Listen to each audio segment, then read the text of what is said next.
शुक्रिया सभापति महोदय। एक छोटी कहानी से शुरू करना चाहता हूं।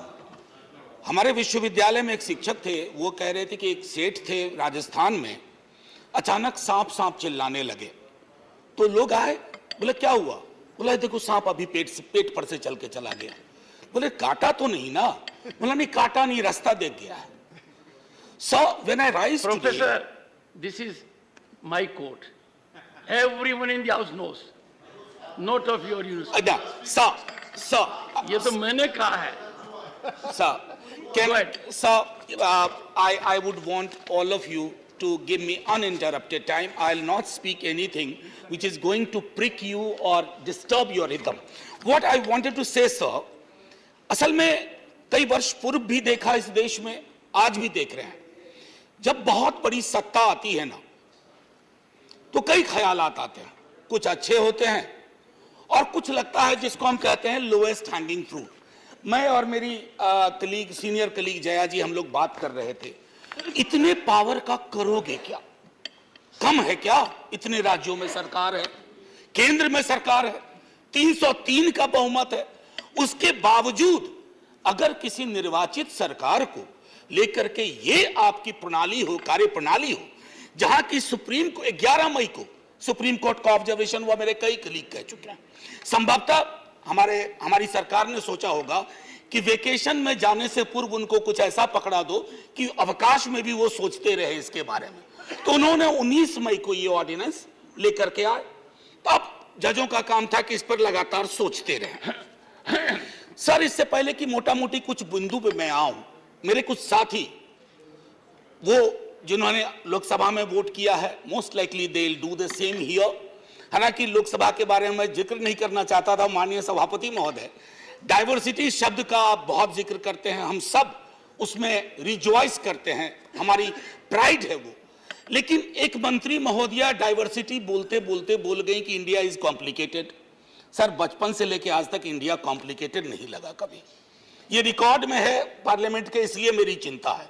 इंडिया कॉम्प्लिकेटेड नहीं है सर, बड़ा सहज स्वभाव है इंडिया का, महासागर वाला है सर, सब कुछ समा जाता है, मजहब हो, धर्म हो, जाति हो, कौम हो, कोई हो।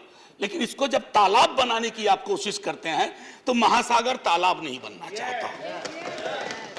सब फॉर ऑल दोज फ्रेंड्स, बड़ी अच्छी अच्छी बात कही, equi distance. Sir, equi distance का मतलब होता है न्यूट्रलिटी। जब चूहे की पूंछ पे हाथी का पांव पड़ा हो तो न्यूट्रलिटी उस चूहे से पूछिए कि उसको कैसा लग रहा है। तो मैं समझता हूं, इसलिए सर एक शेर अर्ज किया है। आज बड़े शेर पढ़े गए हैं, सुधांशु जी ने पढ़ा, तो मैं भी एक अर्ज करता हूं सर। ये पड़ोस के मुल्क से आया है। तुम तकल्लुफ को भी इखलास समझते हो फराज, तुम तकल्लुफ को भी इखलास मतलब ट्रू फ्रेंडशिप, तुम तकल्लुफ को भी इखलास समझते हो फराज। दोस्त होता नहीं है हर कोई हाथ मिलाने वाला, आपकी पेशे नजर है जी। तो मैं ये कहना चाह रहा था sir, at a historical juncture एक चीज और मुझे बड़ी अच्छी लगी। उस दिन हमारे माननीय गृह मंत्री जी ने जवाहरलाल नेहरू जी को कोट किया। एक पल को मुझको लगा कि इस शांतिवन में अस्थियां कसमसा गई होंगी। ये हुआ क्या? ये हुआ क्या? फिर अंबेडकर साहब को भी कोट किया, राजा जी को कोट किया, उन्होंने कन्हैयालाल मानिकलाल मुंशी को कोट नहीं किया, एचवी कामत को कोट नहीं किया, जो शायद ज्यादा उनके पक्ष में तर्क आ जाता। सर, विश्वविद्यालय में मैं पढ़ाता हूं तो पीएचडी के स्टूडेंट्स को साइटेशन हम लोग सिखाते हैं, जिसको कहते हैं एथिकल साइटेशन। एथिकल साइटेशन में यह नहीं होता है कि सेमी कोलोन के बाद का ले लिया और शुरू वाला छोड़ दिया। उदाहरण के लिए कहता हूं कि आज तक इस दुनिया में सबको लगता है इस देश में कि मार्क्स ने कहा था कि धर्म अफीम है, religion is the opium for masses. Sorry sir, the entire quote is religion is the sigh of the oppressed creature, the heart of a heartless world, and the soul of soulless condition. It is the opium of people. Sir, अब इसमें क्या किया हमने? सिर्फ opium वाला line निकाल लिया और मार्क्स को कह दिया कि धर्म विरोधी था। सर, मैं इसलिए कहता हूं साइटेशन बहुत इंपॉर्टेंट चीज है। बहरहाल जवाहरलाल जी की अस्थियों को मजा आया होगा, जहां तक मुझको लगता है शांतिवन में। सर, ये मूलतः मैं इसलिए नहीं कहता कि मैं बीजेपी के कार्यप्रणाली का विरोधी हूं सर, वो एक पॉलिटिकल रियलिटी है, हम भी एक पॉलिटिकल रियलिटी हैं। हम शत्रुता की जुबान से हमें एक दूसरे को संबोधन नहीं करना चाहिए, न सदन में न सदन के बाहर। साहब हम इंडियन मुजाहिदीन नहीं है साहब, हम ईस्ट इंडिया कंपनी नहीं है, हम वो भारतवर्ष हैं जिसको महासागर मैंने कहा, और उस महासागर में आप भी हैं, हम भी हैं। हम और आप एक दूसरे की कीमत पर नहीं है। तो सर मैं ये कहना चाहता था कि ये प्रतिगामी बिल है। सर आपको घंटी नहीं बजाना पड़ेगा, मैं प्रॉमिस करता हूं, पक्का उसी में खत्म कर दूंगा। सर प्रतिगामी मैंने क्यों कहा, दुनिया देख रही है कि हम कितना प्रोग्रेसिव लेजिस्लेशन ला रहे हैं। सर ये मुझे जो चिंता इसमें ये हो रही है कि माननीय सर्वोच्च न्यायालय ने एक निर्णय दिया, सर कुछ सोच के दिया होगा ना। आप अक्सर कहते हैं कि नेहरू नहीं चाहते थे, अरे नेहरू 56 में नहीं चाहते थे, 67 वर्ष बीत गए हैं, हकीकत नहीं बदलती क्या।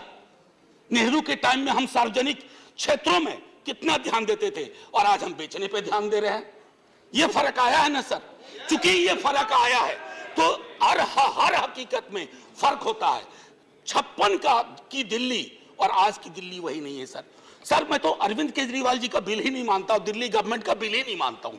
मैं तो ये मानता हूं कि सर अगर ये प्रयोग सफल हुआ, अगर सांप ने रास्ता देख लिया, तो कल को उन पर भी गाज गिरेगी जो आज न्यूट्रलिटी और इक्विडिस्टेंट के नाम पर न जाने क्या क्या सोच रहे हैं। सर हम तब भी आपके साथ होंगे, ये तो गारंटी है सर, हमारे पास कोई विकल्प ही नहीं है। परेशान हताश लोगों के पक्ष में खड़ा होना। हम तो कश्मीर चल रहा था, उस वक्त आम आदमी पार्टी ने कोई और पोजीशन लिया था, आज उनको समझ में आ रहा होगा कि क्यों उस वक्त वो पोजीशन लिया। और आज मैं ये कह रहा हूं कि कल को किसी राज्य के साथ होगा, हम आपके साथ होंगे। सर सेपरेशन ऑफ पावर को लेकर के मेरे कई कलीग कह चुके हैं, मैं कुछ नहीं कहना चाहता, बस ये 3 चीज कहूंगा सर। अगर ब्यूरोक्रेट्स मिनिस्टर को उत्तरदायी नहीं है, सर ये अराजकता को जन्म नहीं देगी क्या। मैं दिल्ली की जनता, अगर मैं दिल्ली सरकार हूं, मैं दिल्ली की जनता के लिए उत्तरदायी हूं। जैसे राघव कह रहे थे, अगर कोई विसंगति कहीं आती है, एलजी साहब के पास जाऊं सर, वो चुनाव जीते। हालांकि मैं जानता हूं कि इस देश में गवर्नर्स और लेफ्टिनेंट गवर्नर्स की भूमिका में विस्तार हो गया, अब तो वो राज्यों के नाम बदल दे रहे हैं। सर आपकी मुस्कुराहट इंगित कर रही है कुछ। मैं ये कहना चाह रहा था सर, और मैं समझता हूं कि ये बात मैं कह करके, और 239AA के बारे में जो बातें कही गई हैं मैं उसको दोहराना नहीं चाहता। सिर्फ मैं एक चीज पे आऊंगा, कोरम। सर ये कमाल का कोरम हुआ, 3 में से 2 होंगे। मुख्यमंत्री बेचारा चेयरमैन है, बहुत अच्छी बात कही उन्होंने, चेयरमैन विदाउट चेयर। मुख्यमंत्री चेयरमैन है, वो अगर 2 मिनट लेट भी पहुंचेंगे तो कोरम डिसाइड कर लेगा क्या करना है दिल्ली के लिए।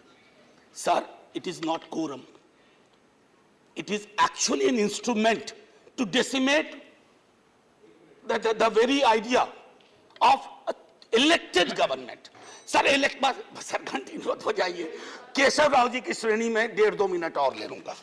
सर एक सोल डिस्क्रिशन का मामला आया है, सोल डिस्क्रिशन, और ये मैं आग्रह करूंगा माननीय गृह मंत्री जी से, हमारी महामहिम राष्ट्रपति के लिए भी जो संदर्भ आते हैं ना, to aid and advice of the cabinet और द मिनिस्ट्री, सर उनका भी सोल डिस्क्रिशन नहीं होता है। ये तो एक तरह से मुझे सोललेस डिस्क्रिशन दिख रहा है, आत्मा विहीन डिस्क्रिशन। सर ये उसमें नहीं फिट बैठता है। सर एक और चीज, मैं अभी कल गूगल कर रहा था सर, फेडरलिज्म पर 2 बहुत महत्वपूर्ण कोट मिले इंटरेस्टिंग लोगों की, एक चंद्रबाबू नायडू जी का, एक नवीन पटनायक जी का। वो कोट मैं पढ़ना नहीं चाहता हूं, बस मैं बता देना चाहता हूं। आखिरी सर, ये पेशे नजर तमाम लोगों के जो कहते हैं, अपील करते हैं कि साहब मदद करो इस बिल पे, तो दुष्यंत जी कह के गए थे कि उनकी अपील है कि हम उनकी मदद करें, चाकू की पसलियों से गुजारिश तो देखिए। सर ये चाकू पसलियों से कह रही है हमारी मदद करो। सर ये आसान मामला नहीं है। जय हिंद सर, जय हिंद। करीम